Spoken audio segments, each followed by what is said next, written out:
Shalom y bienvenidos a Vía Haftaj Israel, una frase hebrea que significa amarás a Israel. Esperamos que se queden con nosotros, ya que nuestro maestro, el Dr. Baruch, nos compartirá una enseñanza expositiva de la Biblia.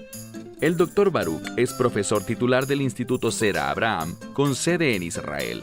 Aunque todos los cursos en el instituto se imparten en hebreo, el Dr. Baruch se complace en compartir esta enseñanza en inglés con doblaje al español. Para más información, visítenos en amarasaisrael.org o descargue nuestra aplicación móvil Mi Estudio Bíblico.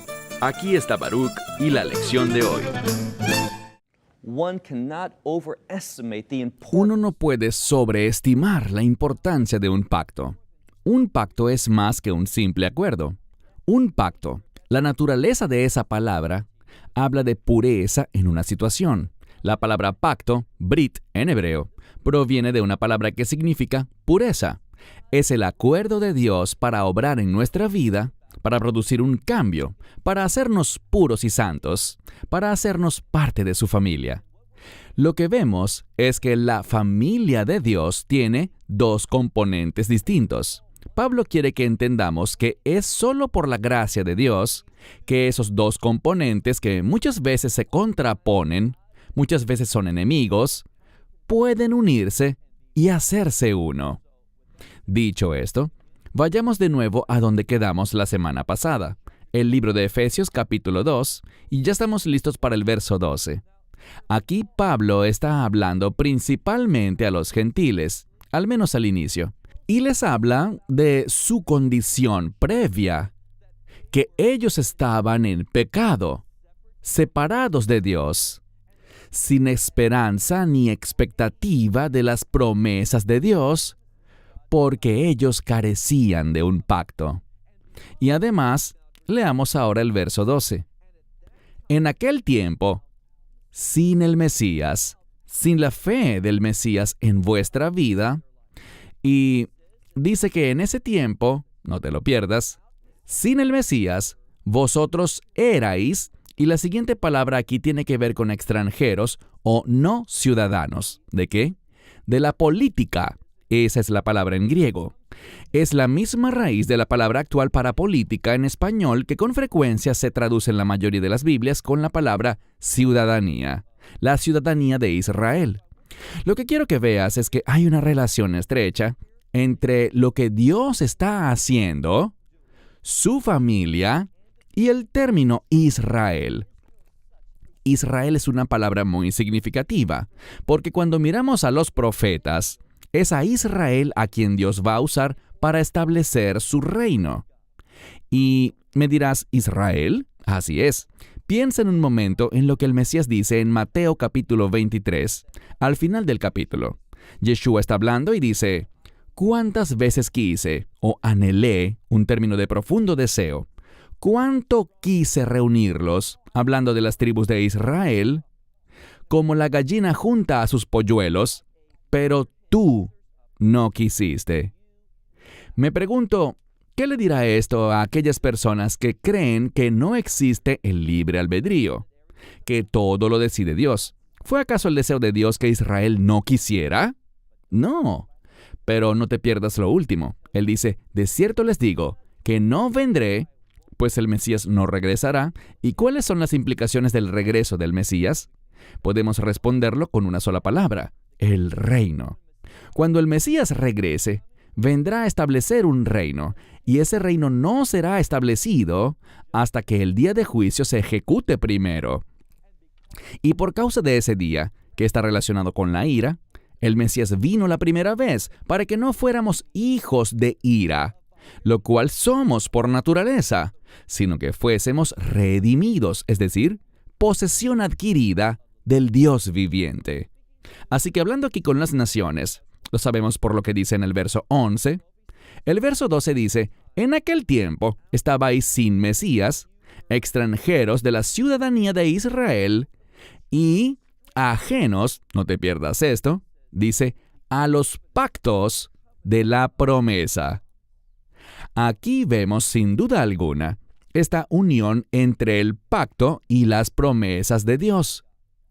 El pacto, podríamos decir, es una palabra de relación. ¿Por qué? Bueno, la gente entraba en pactos para mantener una relación. Cuando había alguna disputa, algo que los separaba, entraban en un pacto para que hubiera un acuerdo que sostuviera la relación. Así que Dios está hablando aquí a los gentiles, diciéndoles, en aquel tiempo no tenían relación de pacto. Por lo tanto, no tenían expectativa de recibir las promesas de Dios. Dice, estabais sin esperanza y estabais, y usa el término ateos. Teos es Dios en griego, y la a significa no. Pero no solo significa sin Dios, que es como la mayoría de las Biblias lo traduce, sino literalmente significa en contra de Dios. Si no tienes una relación de pacto basada en los acuerdos y en las promesas que Dios establece, verás, los pactos son establecidos por Él. El hombre no fija los términos. El hombre no tiene poder para ratificarlos. El hombre solamente puede aceptar los términos de Dios o rechazarlos. Y Él dice en este pasaje de la Escritura que en aquel tiempo estaban sin esperanza y estaban en contra de Dios en el mundo. Estaban atados al mundo. Verso 13. Pero, de nuevo esta palabra tan importante, que expresa un contraste, algo muy diferente. Dice, pero ahora, y esta frase familiar que veremos aquí dice, en el Mesías Yeshua. Quiero decir, a lo largo de estos 2 primeros capítulos, Pablo no puede avanzar más de 1 o 2 oraciones sin decir, en el Mesías Yeshua. Todo depende de eso. Y Pablo no lo estaría enfatizando si Dios simplemente nos quisiera golpear con esa realidad. Lo que vemos es que Él lo ofrece. El Espíritu de Dios toca nuestro corazón. Él nos extiende la fe y manifiesta su gracia para que decidamos someternos. Y aun si no tenemos el poder de someternos, podemos tener el deseo. Se trata de reconocer en nuestra conciencia que el pecado está mal y que tenemos que arrepentirnos de todo eso y volvernos a Dios. No tenemos mérito por eso. Todo es resultado de la gracia de Dios.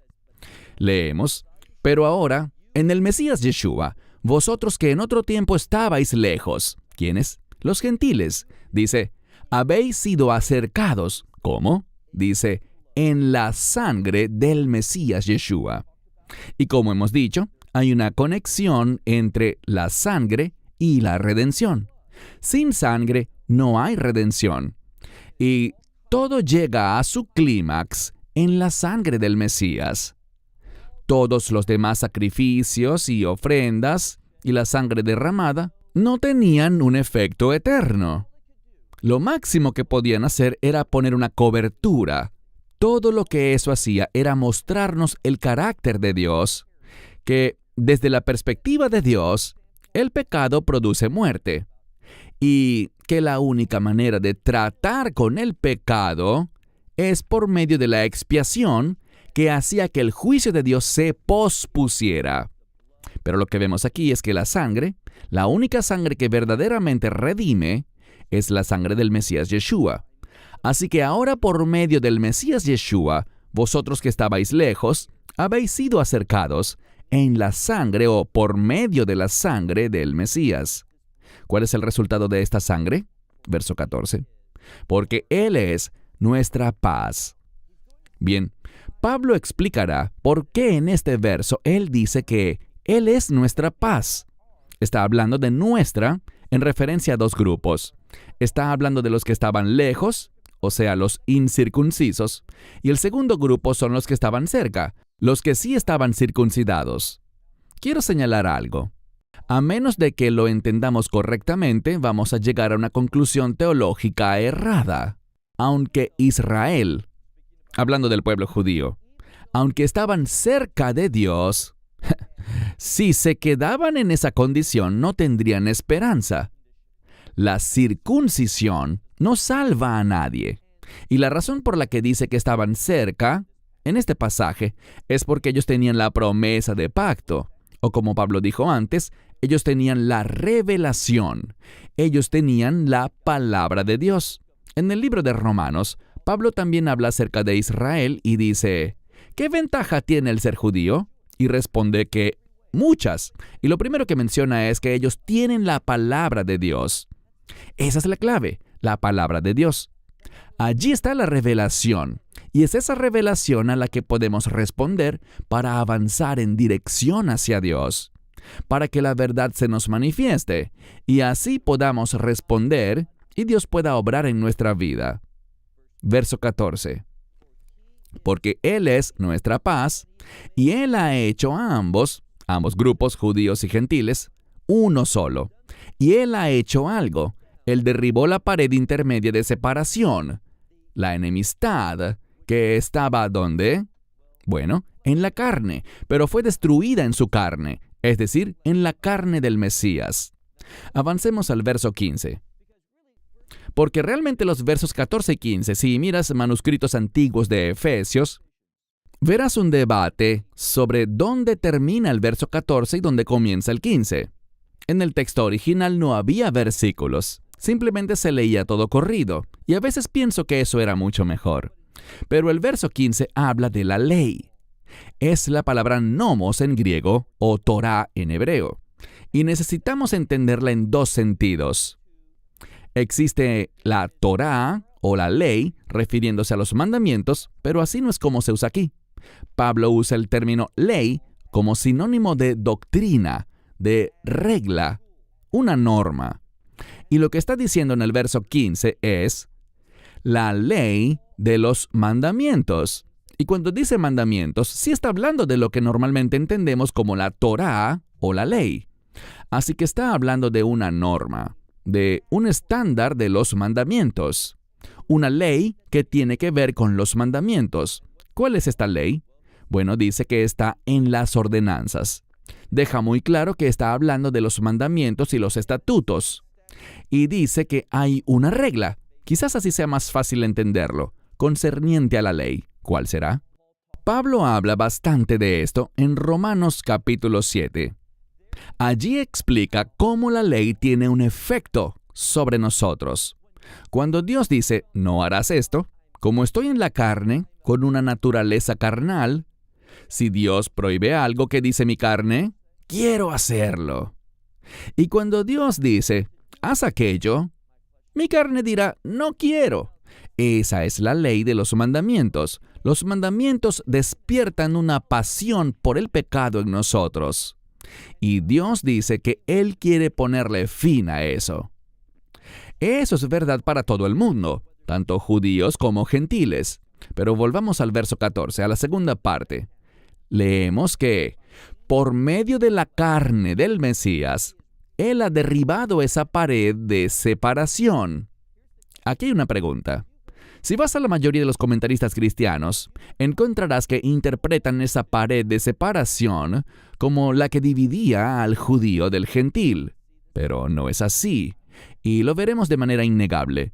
Estamos hablando de la sangre del Mesías, y el Mesías no murió en ese madero, no derramó su sangre únicamente con ese propósito, el de unir a judíos y a gentiles en un solo pueblo. Eso simplemente es un subproducto de lo que está hablando aquí. El mensaje es que esa pared de separación ha sido derribada, destruida por el cuerpo del Mesías, por el derramamiento de su sangre, y se trata, y esto es una verdad innegable, se trata del muro que separaba a la humanidad de Dios. Y es solo cuando el judío esté conectado con Dios y el gentil esté conectado con Dios que entonces habrá paz entre ellos.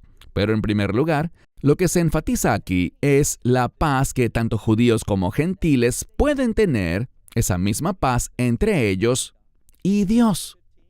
Verso 15. Dice, la regla de los mandamientos y estatutos, la cual anuló, de modo que los dos sean creados en Él, esta misma frase, y es muy importante que veas que este verbo crear está en modo subjuntivo. ¿Por qué eso es importante? Porque el subjuntivo es el modo de posibilidad, el modo de condición.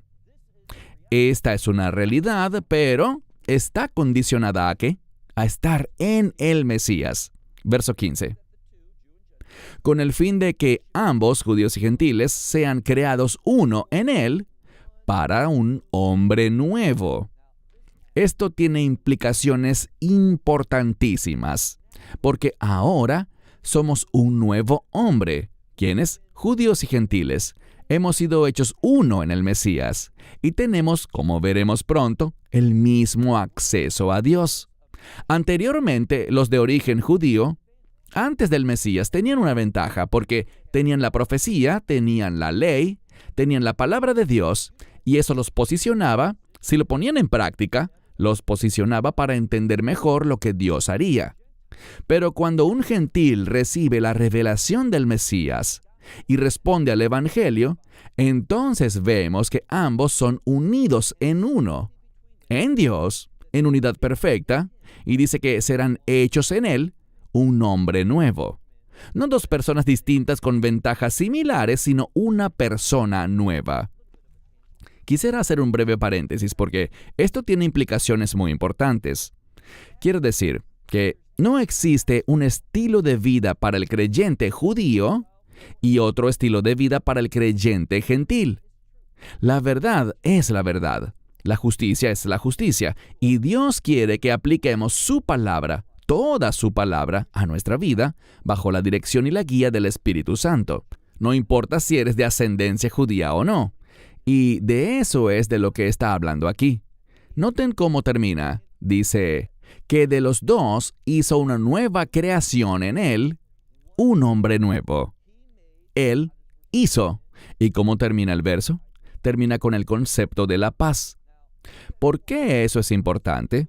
Porque si regresas al verso 14, dice, Él es nuestra paz. Y habla de que ambos, judíos y gentiles, poseemos la misma paz. No podemos interpretarlo como una paz que existe solo entre ellos. No, compartimos la misma paz porque tenemos acceso a Dios y somos partícipes de la misma bendición. Y ya veremos de qué se trata esta bendición. Pasemos al verso 16. Y aquellos que son ¿qué? Dice, y reconciliar a aquellos, a ambos, en un solo cuerpo con Dios. ¿Y cómo lo hizo? Por medio de la cruz. Bien, sería ridículo pensar que este pasaje habla de que la cruz tuvo como fin derribar un muro de separación entre judíos y gentiles. Si ese hubiera sido el propósito de la cruz, traer unidad entre judíos y gentiles, podríamos estar unidos ahora, pero si solo ese hubiera sido el propósito, estaríamos unidos en la perdición. Pero eso no es lo que enseña la Biblia. Estamos unidos en Él y tenemos paz entre nosotros como un subproducto de la paz de la que habla aquí, paz con el Dios viviente.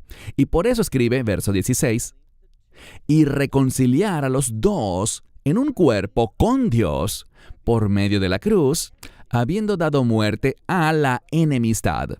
Y ahora vuelve a lo que ya mencionó antes, cuando habló de este muro de separación. Él habló de ese muro en el contexto de una enemistad. ¿Enemistad entre quién? Entre el hombre y Dios. Es debido a que éramos enemigos de Dios que también tenemos enemigos entre la gente, que hay guerras y conflictos, como lo dice Santiago. Si dos personas están bien con Dios, no tendrán enemistad entre sí, sino que tendrán una dulce unidad. Verso 17. Y a los gentiles Él les proclamó la paz, a quienes estaban muy lejos, y paz para los que estaban cerca. Esto es algo muy fácil de entender. Dice que Él proclamó la paz tanto a los gentiles como a los judíos. Y esa paz es ¿entre quiénes? Entre ellos y Dios, no entre unos y otros. Verso 18. Porque por medio de Él, y aquí se resume el mensaje, por medio de Él tenemos acceso. ¿Quiénes? Ambos. Aquí usa ese término. Ambos tienen acceso en un mismo espíritu. No es un espíritu para el judío y otro espíritu para el gentil, sino acceso en un mismo espíritu. Aquí está. ¿Ante quién? ¿El uno con el otro? No, ante el Padre. El Mesías hizo que el acceso al Padre fuera una realidad para aquellos que antes no tenían pacto, ni esperanza, ni expectativa de las promesas de Dios. Él hizo esto realidad y cumplió lo que los pactos prometieron a Israel al proveer redención para ellos por su sangre. Y lo que viene es aún mejor. Verso 19. Aquí habla un poco más de las implicaciones de esto. Así que, como resultado de esto, vosotros, hablando a los gentiles, ya no sois extranjeros ni extraños en la casa, es lo que significa literalmente el término, sino que sois, ¿recuerdan el término que vimos sobre la ciudadanía de Israel? Aquí básicamente dice que vosotros sois conciudadanos, son miembros de esta nación. ¿Y por qué eso es importante? Porque este término, ciudadanía de Israel, está relacionado con el propósito de Israel. ¿Cuál propósito? Podemos volver a Génesis 12, donde Dios llama a Abraham a salir. Y es muy interesante, porque ese mismo término que se usa en el llamado a salir de Abraham, es el mismo que en griego se usa para definir a la iglesia. Así que tenemos ese mismo llamado que Dios le dio a Abraham. Somos llamados a salir de nuestra cultura, salir de la zona de confort, salir de nuestra crianza hacia una nueva realidad y formar parte ahora de la ciudadanía de Israel. Así que dice, por tanto, como resultado, ya no sois extranjeros o advenedizos, sino conciudadanos, santos y miembros de la familia de Dios. En mi Biblia yo subrayé la frase familia de Dios y puse allí junto, entre paréntesis, Israel, porque este es uno de los términos para Israel, la familia de Dios. Hay personas que tienen grandes problemas cuando defines a Israel como la familia de Dios, compuesta tanto por judíos como por gentiles. Pero yo les diría esto. Vayamos a Romanos 9:6, donde Pablo dice, no todo Israel es Israel. ¿Qué quiere decir? Obviamente, cuando dice que no todo Israel es Israel, está definiendo a Israel de dos maneras. La primera vez que dice no todo Israel, significa no todo descendiente de Jacob. No todo israelita, no todo el que es judío, formará parte ¿de qué? De Israel. Y este segundo Israel, ¿cómo lo podemos definir? Tal como lo dice aquí, como la familia de Dios, los ciudadanos de Israel, la casa de Dios. Se trata únicamente de aquellos judíos o gentiles que estén en el Mesías, que experimentaron la gracia de Dios, que tienen acceso a la gracia por la fe en sus promesas. Vosotros sois conciudadanos y santos y miembros de la familia de Dios. Verso 20. Edificados sobre el fundamento de los apóstoles y los profetas. Bien, quiero detenerme un momento porque vamos a ver varias veces a Pablo uniendo a los apóstoles con los profetas. Creo que esto tiene implicaciones muy importantes para el creyente actual, porque hay muchos que dicen, ¿sabes? Yo interpreto la Escritura a través del Mesías, con los lentes del Mesías, y yo confío grandemente en la enseñanza de los apóstoles. Pero no prestan atención a los profetas. Quieren explicar a los profetas fuera de contexto, y usualmente terminan con teologías contra Israel, como la teología del reemplazo. Pero cuando vemos la Escritura, en el Nuevo Testamento, encontramos esa conexión entre el mensaje de los apóstoles y las enseñanzas de los profetas. Y todo se centra en la piedra angular, que es ¿quién? El Mesías Yeshua. Ya sea que hablemos de los profetas o que hablemos de los apóstoles, la piedra angular que une todo esto es el Mesías Yeshua. Verso 21. En quien todo, el edificio, literalmente sobre quien todo está construido.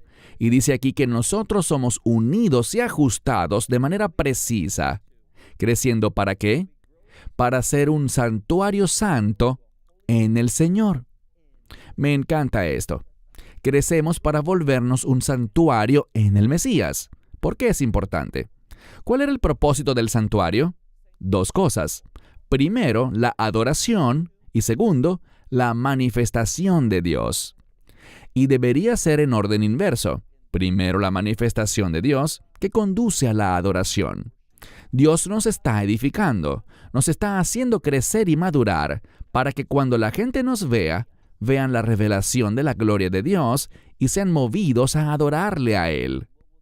Verso 22 para cerrar. En quien vosotros también se convirtieron en algo, en quien vosotros también sois justamente edificados y dispuestos para ser morada de Dios. ¿Cómo? En el Espíritu. No te pierdas esto. Antes se habló de la promesa del Espíritu. Y si queremos ser edificados, si queremos estar bien ajustados, o sea, tener verdadera unidad, ¿quién es la clave? El Espíritu Santo. Solo sucederá cuando nos sometamos a Él. El Espíritu Santo es clave para entender nuestro estilo de vida.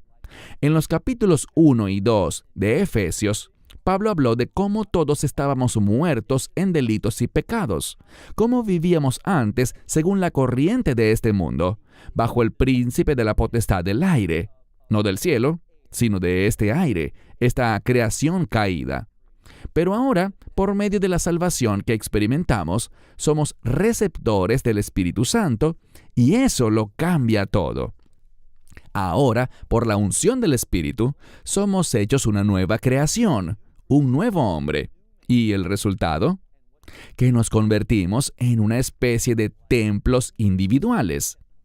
Y no solo nosotros, sino que realmente nuestro templo es como un ladrillo dentro de un templo mayor, donde Dios nos va ajustando estrechamente. Así nos convertimos en la casa de Dios, en la familia de Dios, que manifiesta la gloria de Dios. ¿De qué se trata todo esto?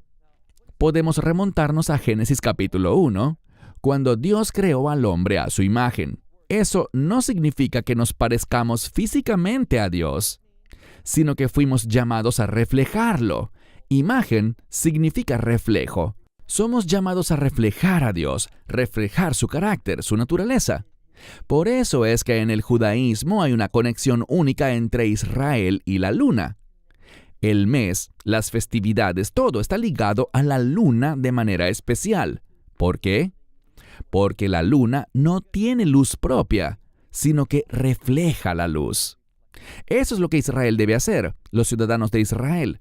No tenemos luz en nosotros mismos, la recibimos por el Espíritu Santo y la reflejamos a un mundo perdido, para que ellos también tengan la misma intimidad con Dios que nosotros tenemos por su gracia.